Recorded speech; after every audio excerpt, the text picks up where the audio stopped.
Bonjour les premières 6. Alors aujourd'hui on se retrouve avant vos oraux, enfin sauf pour l'oral de Marion qui a eu lieu ce matin. On se retrouve pour corriger la fiche de grammaire sur l'emploi de la négation. Donc en premier exercice, vous aviez un extrait du roman Adolphe de Benjamin Constant, paru en 1816. Je vous le relis. Adolphe, je vous remercie de vos efforts. Ils m'ont fait du bien, d'autant plus de bien qu'ils ne vous coûteront, je l'espère, aucun sacrifice. Mais je vous en conjure, ne parlons plus de l'avenir. Ne me reprochez rien, quoi qu'il arrive. Vous avez été bon pour moi. J'ai voulu ce qui n'était pas possible. L'amour était toute ma vie. Il ne pouvait être la vôtre. Alors vous deviez surligner les propositions négatives. Alors, comme proposition négative, vous aviez « ils ne vous coûteront aucun sacrifice ». Ça va ensemble, hein. Ils ne vous coûteront aucun sacrifice. Ensuite, vous aviez « ne parlons plus de l'avenir ».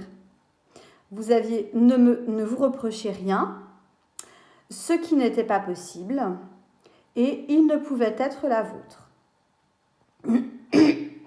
À chaque fois, vous deviez souligner ensuite les termes qui marquaient la négation. Donc, pour « ils ne vous coûteront aucun sacrifice », vous aviez « ne, aucun ». Pour « ne parlons plus de l'avenir », vous aviez « ne et plus ». Ne vous reprochez rien, ne et rien. Ce qui n'était pas possible, N' et pas. Et il ne pouvait être la vôtre, ne, simplement. Donc, ce que vous remarquiez pour le petit b, c'était que le mot qui revient systématiquement, c'est l'adverbe de négation ne, qui est toujours employé. On l'avait dit je vous l'avais dit quand j'avais fait la leçon, dans la langue familière, quand on parle à l'oral, souvent on omet ce petit mot ne, hein, qui montre la négation, mais pardon, mais normalement il doit être employé. Je vais y arriver. Ensuite, vous aviez l'exercice qui s'intitulait « Manipuler ». Quelle est la classe du premier terme mis en gras? C'était donc « aucun sacrifice ». Et vous deviez le remplacer par un synonyme. Alors, « aucun », c'est un déterminant indéfini et vous pouviez mettre à la place « nul sacrifice ». Ensuite, vous deviez remplacer par « pas possible » par un adjectif synonyme, donc qui veut dire la même chose. Quelles conséquences cela a-t-il dans la proposition négative? Donc, si vous remplacez ce qui n'était pas possible, vous diriez ce qui était impossible. D'accord? La négation qui portait au départ sur l'ensemble de la proposition ne concerne alors plus que l'adjectif avec son préfixe négatif « un ». Dans « rédiger », mais je vous en conjure, parlons donc de l'avenir. Vous deviez réécrire la suite du texte sans négation, en modifiant si nécessaire quelques expressions. Donc, ça vous donnerait quelque chose de cet ordre-là. Soyez absolument sûr de vos choix, quoi qu'il arrive. Vous avez été bon pour moi. J'ai voulu ce qui était le mieux pour nous. L'amour était toute ma vie. Il pourrait bien être la vôtre. Donc, ces exercices de manipulation, de rédaction, c'est probablement à ça qu'il faut vous attendre pour la question de grammaire le jour du bac. On a encore très peu d'informations, très peu de directives, mais normalement, il y aura évidemment des exercices de repérage et d'identification, mais vous serez aussi amené à faire des manipulations, à remplacer par exemple pas possible par un adjectif synonyme. Excusez-moi, j'ai du mal ce matin. Ensuite, donc, vous aviez la leçon retenir. Si vous avez encore une fois des questions, n'hésitez pas à m'en faire part. Et puis ensuite, vous aviez donc la page 51, pratiquer. Alors, dans le deuxième exercice, on vous demandait de répondre aux questions en utilisant le niveau de négation qui s'imposait, simple, restreinte ou absolue, et vous deviez le préciser entre parenthèses. As-tu vraiment lu tous les Rougon-Macquart de Zola? Alors moi, je pourrais dire oui, mais en réalité, vu qu'on vous impose la négation, vous allez dire non, je ne les ai pas lus. ou je n'en ai lu que la moitié. La deuxième proposition semble plus juste parce que la question porte sur as-tu vraiment lu tous les Rougon-Macquart? Non, je n'en ai lu qu'un. Non, je n'en ai lu que la moitié. On avait une négation restreinte.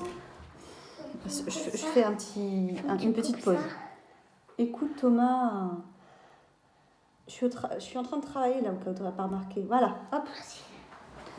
Excusez-moi.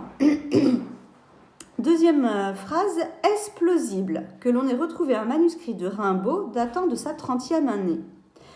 Alors, c'est impossible, car de nombreux témoignages prouvent qu'il n'a plus rien écrit de littéraire au-delà de ses 20 ans. Donc là, on a une négation qui est absolue. Connaîtrais-tu un roman de Molière? Ah non, et pour cause, il n'a jamais écrit de récit. Donc, négation, là aussi, absolue.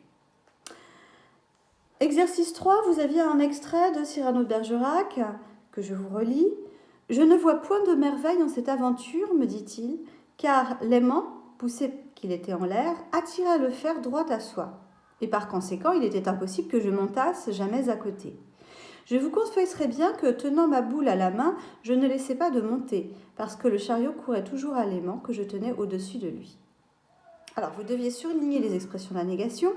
Vous en aviez en fait 3. Je ne vois point de merveille, à la ligne 1.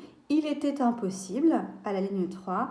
Et je ne laissais pas de monter, aux lignes 5 et 6. À proximité, vous aviez des termes qui renforçaient ce caractère... Ensuite, vous aviez petit b, lesquels relèvent de la négation absolue. Alors, vous aviez « je ne vois point », parce qu'on pourrait le remplacer par « je ne vois pas du tout ». Et vous aviez aussi « il était impossible », que vous pouviez remplacer par « il n'était pas du tout possible ». À proximité, vous aviez des termes qui renforçaient ce caractère absolu de la négation. Par exemple, le mot hyperbolique « merveille » dans la première proposition, ou l'adverbe « jamais » dans la subordonnée de la deuxième. Vous deviez ensuite transformer le passage en gras sans employer de négation. Donc ce passage en gras, c'était « tenant ma boule à ma main, je ne laissais pas de monter ». Si on le transforme sans employer de négation, on aura « tenant ma boule à ma main, monter devenait incontrôlable, inéluctable ». Ensuite, vous aviez donc l'exercice 4 qui vous invitait à travailler sur le commentaire, donc à mettre en relation des procédés littéraires avec une interprétation. Vous aviez donc un extrait d'un poème de Victor Hugo. « Je ne savais que lui dire. Je la suivais dans le bois, la voyant parfois sourire et soupirer quelquefois. Je ne vis qu'elle était belle qu'en sortant des grands bois sourds. Soit. N'y pensons plus, dit-elle. Depuis, j'y pense toujours. » Vous deviez donc d'abord surligner les 3 formules négatives. Je ne savais que lui dire, je ne vis qu'elle était belle, et n'y pensons plus. La deuxième était une négation restreinte. Je ne vis qu'elle était belle qu'en sortant des bois sourds. Ici, on voit bien que c'est pas qu'elle n'est pas belle, ce qui serait une négation absolue, mais c'est qu'il ne se rend compte de cette beauté que au moment où il sort des bois. Ensuite, question C, vous deviez transformer le verbe final en phrase négative et procéder à la même manipulation sur la base de « depuis, j'y pense encore ». Donc si vous transformez « n'y pensons plus » en phrase négative, ça nous donnerait « depuis, je n'y pense plus jamais ». Et si on transforme « j'y pense encore », depuis j'y pense encore, ça nous donnerait « depuis, je n'y pense plus du tout ». Ensuite, dans la question D, qui était plutôt une interprétation, étant donné que les négations de la deuxième strophe ne sont pas du même type, dites quel en est l'effet. Donc là, vous voyez bien, question d'interprétation, il s'agit de donner l'effet d'un certain procédé grammatical. C'est ce que vous devez faire dans le commentaire. L'emploi de la négation restreinte pour le poète qui n'a vu la beauté, je cite, qu'en sortant des grands bois sourds, puis la négation absolue de son interlocutrice s'exclamant « n'y pensons plus », engendre un malentendu qui a nui à la réciprocité de l'amour. Alors qu'elle soupirait, le poète n'était pas assez entreprenant. Et au moment où il a eu la révélation, la compagne a exclu toute idylle, tout amour possible. Donc, voilà, il est un peu trop tard. Comme quoi la beauté n'est pas forcément ce qui devrait motiver, en tout cas, l'amour entre les êtres. Voilà, donc pour la correction de ces exercices sur la négation, surtout si vous avez des questions, vous n'hésitez pas. C'était la dernière leçon de grammaire que vous deviez maîtriser pour l'oral du bac.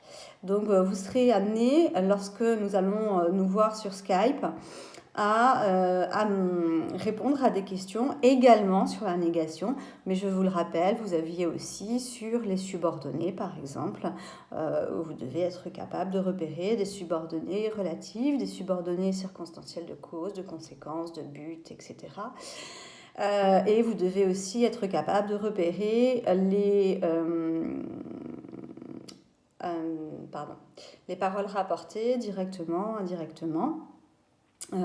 Et encore les questions directes, indirectes, voilà, les questions directes et indirectes. Écoutez, je vous souhaite bon courage. On va se retrouver donc sur Skype pour un bon nombre d'entre vous. Il y en a certains qui n'ont toujours pas pris rendez-vous. Il est plus que temps parce que à partir du 11, normalement, on devrait se retrouver en vrai. Et nous continuerons de toute façon ces entraînements à l'oral, puisque de toute façon, on ne va pas aborder notre dernier objet d'étude, puisque on a le bon nombre de textes qui nous est imposé pour l'oral. Donc, pas de texte supplémentaire. On ne travaillera pas sur Madame de Lafayette cette année. Voilà, pensez s'il vous plaît à prendre rendez-vous sur WhatsApp. Vous prenez rendez-vous pour un oral, un entraînement à l'oral sur Skype. Il reste encore un certain nombre de créneaux pour les 2 prochaines semaines. Et n'oubliez pas de me préciser à chaque fois l'œuvre que vous avez choisie pour la deuxième partie de l'oral. Je vous remercie de votre attention et je vous souhaite beaucoup de courage dans la préparation de votre travail. Je vous rappelle que pour préparer l'entretien sur la deuxième partie de l'oral, je vous ai envoyé des fiches dont vous pouvez vous inspirer pour vous préparer au type de questions que je vous poserai, puisque les types de questions que je vous poserai seront tirés de ces fiches-là. Voilà, je vous remercie, je vous souhaite une bonne journée. Au revoir.